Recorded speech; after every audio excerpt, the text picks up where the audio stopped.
Hello everyone, welcome to my channel. आज मैं आपको कहानी सुनाने जा रही हूँ बुरे का अंत बुरा। 4 चोर थे। वे सभी मिलकर चोरी करते थे और जो भी माल मिलता था उसे आपस में बांट लिया करते थे। वे थे तो इकट्ठे मगर थे बड़े ही स्वार्थी। हर चोर यही सोचता रहता था कि किसी दिन मोटा माल हाथ लगे तो अपने बाकी साथियों को मारकर सारा माल स्वयं ही हथिया लूं। मगर आज तक ऐसा मौका नहीं आया था।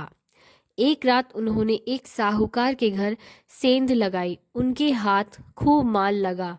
उन्होंने सारा धन एक थैले में भरा और उसे लेकर जंगल की ओर भाग निकले। 2 दिन तक वे भूखे प्यासे जंगल में ही छिपे रहे। वे जानते थे कि साहूकार के यहाँ सेंध लगाने की वारदात से शहर के चप्पे चप्पे पर पुलिस फैल गई होगी। वे अभी कुछ दिन और जंगल में ही छिपे रहना चाहते थे,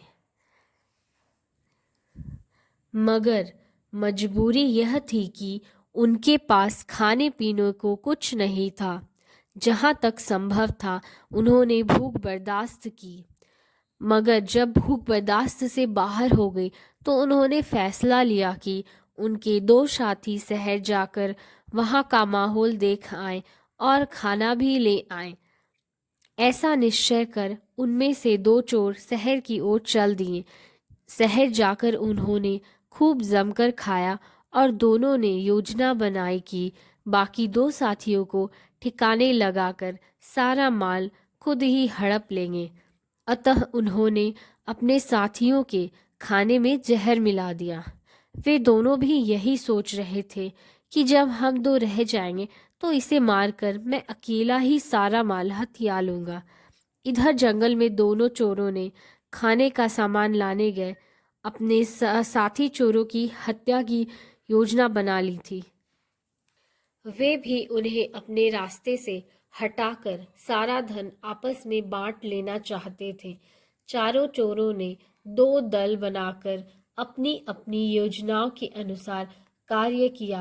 पहला दल जैसे ही जहरीला भोजन लेकर जंगल में पहुंचा कि दूसरे दल ने उन पर हमला कर दिया। उन्होंने लाठियां बरसाकर उनकी जान ले ली। फिर वे निश्चिंत होकर भोजन करने बैठ गए, मगर जहरीला भोजन खाकर वे दोनों भी तड़प तड़प कर मर गए। इस प्रकार इन बुरे लोगों का अंत भी बुरा हुआ। तो दोस्तों, हमें इस कहानी से यह शिक्षा मिलती है, जहाँ स्वार्थ होता है वहाँ विश्वास नहीं होता। धन्यवाद।